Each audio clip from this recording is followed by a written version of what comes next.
On Saturday, April 30th, 1904, the St. Louis World's Fair opened in grand style.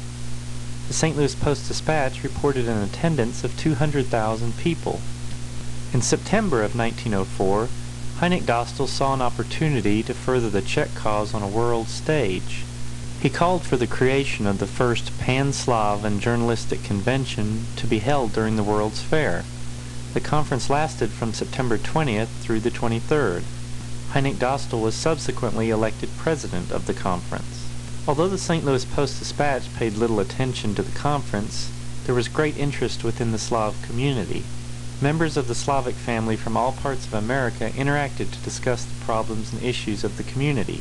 The board in charge of the meeting received 900 letters from a number of Slavic leaders. Over 130 Slavic newspapers reported on the proceedings. Conference participants included Slovaks, Ukrainians, Poles, Czechs, Americans, Croatians, and Bulgarians. The Serbians and Slovenians issued testimonials of their support for any resolutions that were passed. Committee recommendations included the creation of immigration centers to provide shelter and counseling for incoming immigrants. In addition, a central bookshop that promoted Slavic literature would be created. A board was formed to follow the press to ensure fair and accurate reporting.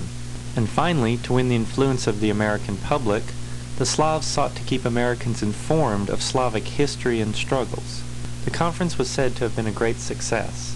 A decade later, on February 13, 1914, Hynek Dostal's naturalization certificate still listed him as a subject of Austria, but he had spent the last 16 years in the United States. His efforts to promote the Czech cause through Hlas and conferences such as the one held at the World's Fair were beginning to pay off.